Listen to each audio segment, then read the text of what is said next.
Meaning of inbox. Inbox.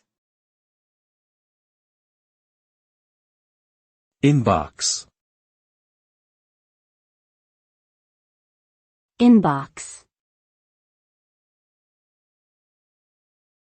Inbox. The term inbox refers to a folder or location in email applications where incoming messages are stored.